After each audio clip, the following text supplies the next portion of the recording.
نبی پاک صلی اللہ علیہ وسلم کا ارادہ نہیں تھا جنگ کا، حضور جنگ کے لیے نہیں نکلے تھے۔ قریش اس طرح کرتے تھے کہ مسلمانوں کے قافلے لوٹ لیتے تھے، لوٹ مار کرتے کرتے مدینے کی سرحد تک وہ آ جایا کرتے تھے۔ ایک قافلہ ابو سفیان لے کے جا رہے تھے تجارت کے لیے، تو اس میں سارے کافروں کا مال شامل تھا۔ ایک قافلہ جایا کرتا تھا، سارے اپنا اپنا مال شامل کر دیتے تھے۔ تو جو کہ یہ مسلمانوں کو ستاتے تھے، تو آج حضور علیہ السلام نے ارادہ کرم کیا کہ ان کے قافلے کو ہم نے بھی روکنا ہے، تاکہ ان کو اس بات کا احساس ہو کہ اس طرح نہیں کرنا چاہیے۔ اس قافلے کے لیے نبی پاک صلی اللہ تعالی علیہ وسلم نکلے، جنگ کا تو ارادہ ہی نہیں تھا۔ 313 لوگ حضور کے ساتھ تھے، اور سواریوں کی تعداد اس طرح کی تھی کہ بعض اوقات ایک ایک سواری پر 3 لوگ سوار تھے، تو 2 آدمی سوار ہوتے تھے، تیسرا پیدل چلتا تھا۔ اور قربان جائیں، حضور علیہ السلام کی مساوات کا یہ عالم تھا کہ نبی پاک تھے، حضرت مولا علی تھے اور جناب زید تھے۔ 2 سوار ہوتے تھے، ایک پیدل چلتا تھا۔ جب 2 غلاموں کے سوار ہونے کی باری تھی، آقا کے پیدل چلنے کی باری تھی، تو حضرت علی نے اور جناب زید نے عرض کی، حضور آپ بیٹھ جائیں، ہم پیدل چلتے ہیں۔ تو حضور فرمانے لگے، نہ تمہارے اندر طاقت زیادہ ہے اور نہ تمہیں ثواب کی ضرورت زیادہ ہے۔ مجھے اللہ نے طاقت بھی زیادہ دی ہے اور میں ثواب سے بھی مستغنی نہیں ہوں، لہذا تم اگر پیدل چل سکتے ہو تو میں بھی پیدل چلوں گا میں بھی پیدل۔ یہ چیز مساوات پیدا کرتی۔ حضور اس طرح جا رہے تھے۔ ابو سفیان بڑے تیز آدمی تھے۔ جب پتہ چلا نا کہ مسلمان حملے کے ارادے سے آ رہے ہیں، تو ایک بندہ جلدی سے دوڑایا، مکے جا کے بتاؤ تم سب کا مال میرے پاس ہے۔ تو مسلمانوں نے حملہ کر دیا ہے۔ خود اس طرح کیا کہ جس رستے سے وہ جا رہے تھے، وہ رستہ بدل کے رستہ کوئی اور اختیار کر لیا۔ قافلہ بھی بچ کے نکل گیا۔ اہل عرب کا طریقہ تھا ایمرجنسی اعلان کرنے کا، ہمارے ہاں بھی طریقہ ہے، بریکنگ نیوز ہے نا جی، چور آ گیا۔ پھر وہ کئی دفعہ صحیح بھی آتا ہے تو لوگ یقین نہیں کرتے۔ ہر شے کی تو بریکنگ نیوز ہے، اور کھولیں تو بیچ میں سے کچھ بھی نہیں نکلتا، نیری نیوز بھی نہیں نکلتی، بریکنگ کیا نکلنی ہوتی ہے۔ اس لیے میں کہتا ہوں کہ میڈیا کی ہر بات کو تسلیم نہ کر لیا کریں، سوشل میڈیا پہ چلنے والی ہر خبر کو نہ مان لیا کریں۔ یہاں تو اتنا عجیب حال ہے، ہمارے ایک بزرگ عالم دین ہے، بیچارے پچھلے دنوں وضاحت دے رہے تھے، خود بیٹھ کے کہہ رہے تھے میں زندہ ہوں بھائی، کسی نے میڈیا پہ خبر دے دی کہ میں فوت ہو گیا ہوں۔ وہ کہہ رہے تھے مہربانی کرو مجھے سونے دو، سارا دن ٹیلی فون آتے ہیں اور لوگ مجھے ہی فون کر کے میری ہی تعزیت کا پوچھنے لگ جاتے ہیں۔ تو اس طرح نہ کریں، کیا صرف تھوڑا سا میڈیا چلانے کے لیے جھوٹ بولا جائے گا؟ بہرحال انہوں نے جو بندہ بھیجا، تو بریکنگ نیوز کا وہاں بھی ایک طریقہ تھا۔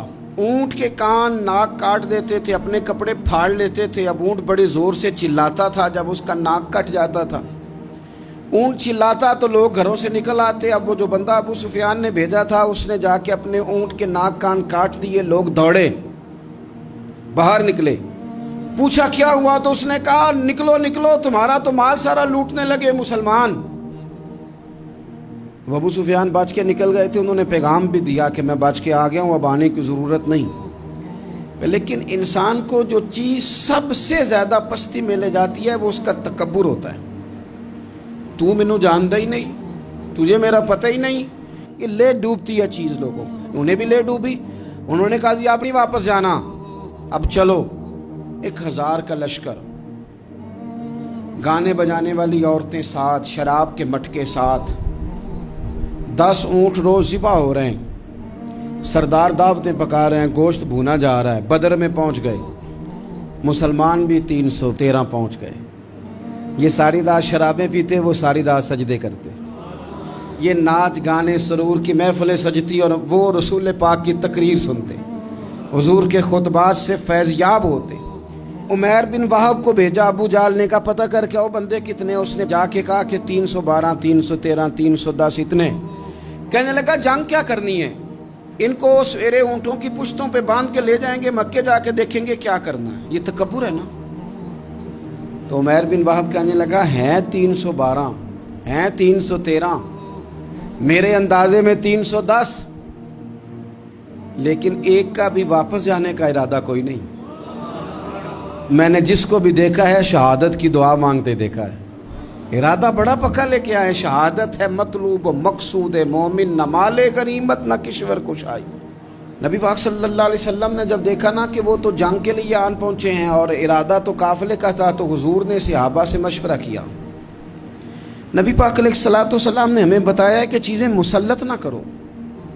ہم نہ اپنا مسلط کرتے ہیں، یعنی تراویح پڑھنے والا بندہ دوسروں کو بڑا گھورتا ہے کہ تو کیوں نہیں پڑھتا، بھئی تو پڑھ رہا ہے نا تو اللہ سے دعا کر یہ بھی پڑھے. لیکن اپنا مسلط نہ کر، دعوت دے، تبلیغ کر. نفل پڑھنے والا سب کو گناہگار ہی سمجھنے لگ جاتا ہے. عصر کی پہلی 4 سنتے تو کیوں نہیں پڑھتا، تو کیوں. بھئی آپ مسلط کریں گے، آپ رائے دیں اور رائے دے کے سائڈ پہ ہو جائیں. مسلط کرنے کی تو اجازت نہیں. حضور کا تو حکم چل سکتا ہے نا، چلتا ہے نا. لیکن حضور نے بھی صحابہ سے پوچھا، بھائی وہ تو لڑنے آ گئے ہیں، اب کیا کرنا ہے؟ تو حضرت صدیق اکبر کہنے لگے، حضور کرنا وہ ہے جو آپ نے فرمانا ہے. حضرت عمر کہنے لگے، حضور تلواروں کو تو زنگ لگ گیا ہے. اور جناب علی شیر خدا، مرتضی، مشکل کشا، غل عطا، مولا کائنات فرمانے لگے، حضور علی اور تلوار یہ تو رشتہ ہی بڑا پرانا ہے، تیاری کریں. حضور کا خیال تھا کہ انصار بھی تو بولے نا، یہ تو سب مہاجرین بول رہے ہیں. انصار کو جب سمجھ آئی نا کہ اشارہ ہماری طرف ہے، تو حضرت سعد بن عبادہ اٹھے، کہنے لگے، حضور آپ کا اشارہ ہماری جانب ہے؟ فرمایا ہاں. کہا یا رسول اللہ صلی اللہ علیہ وسلم، خشکی پہ بھی لڑیں گے اور دریا میں بھی لڑیں گے. حضور انسانوں سے بھی لڑیں گے اور آپ حکم دیں گے تو جنوں سے بھی لڑیں گے. وہ بیٹھے تو حضرت مقداد اٹھے اور کمال کر دی، کہنے لگے یا رسول اللہ آپ ہم سے ارادہ پوچھ رہے ہیں؟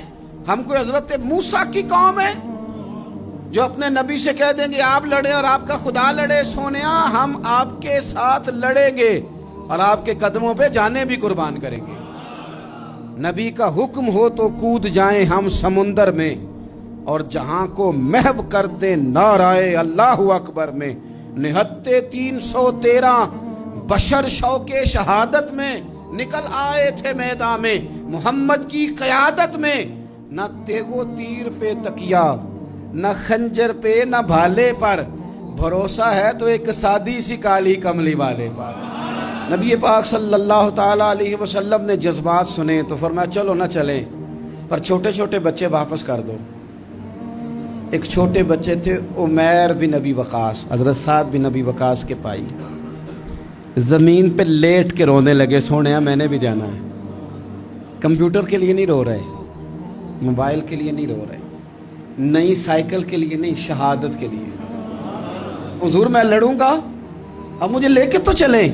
یا رسول اللہ میں طاقتور نکلوں گا، لے کے تو چلیں. ان کے آنسو دیکھ کے حضور نے فرمایا لے چلو نا ساتھ. فطرت مسکرا رہی تھی. حضرت سعد بن عبادہ ایک دوسرے سے کہہ رہے تھے ہم سے لڑنے آیا ہے ابو جہل. جس قوم کے بچوں کی شجاعت کا یہ عالم ہے، اس قوم میں علی کا کیا حال ہوگا اور امیر حمزہ کا کیا عالم ہوگا. یہ ہمارے ساتھ مقابلہ کریں گے یہ لوگ. اور چھوٹے اتنے تھے حضرت عمیر کے تلوار اپنے ہاتھوں سے اپنے گلے میں نہیں لٹکا سکتے تھے، وہ بڑے بھائی نے لٹکائی.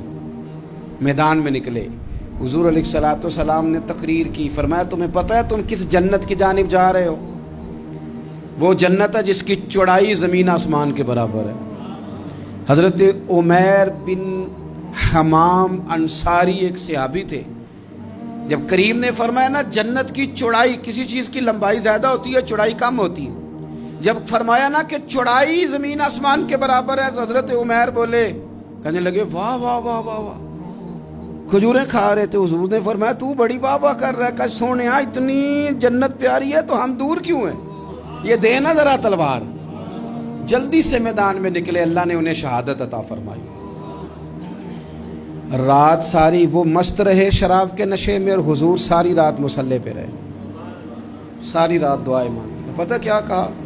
اے اللہ یہ میری کل کمائی تھی 313 جو میں لے کے آ گیا ہوں، اگر یہ ہلاک ہو گئے تو قیامت تک کون تیری عبادت کرے گا؟ ان کی مدد فرما. اور ایک رات پہلے صفیں بھی سیدھی کرائیں، بلکہ صفیں سیدھی کراتے حضرت سواد کے پیٹ پہ چھڑی لگ گئی تو انہوں نے کہا حضور بدلا دیں. حضور نے کپڑا ہٹایا تو انہوں نے وجود چومنا شروع کر دیا. حضور نے ہمیں سبق دیا کہ صفیں بھی سیدھی کرانی ہے اور دعائیں بھی کرانی ہیں. صف بھی سیدھی ہو، مصلی بھی آباد، دونوں کام کرنے. اور پھر توکل ہو، پھر تمہارا دل جمے کہ انشاءاللہ فتح اللہ مسلمانوں کو دے گا، رونے نہ رویا کرو، معیشت کے، معاشرت کے، غریبی کے، تنگ دستی کے، فقیری کے رونے نہ رہو، اللہ کی مدد کو آواز دو۔ ہم نے وہ لوگ بھی دیکھے ہیں بیچارے جو نہ اسلامی معیشت پہ بات کرتے ہیں، نہ معاشرت پہ، نہ اخلاقیات پہ، اور جب بھی بات کریں گے کہیں گے حضور کو تو علم ہی کوئی نہیں تھا، قاری کچھ نہیں سکتے تھے، مجبور محض تھے معاذ اللہ، یہ تقریریں کریں گے۔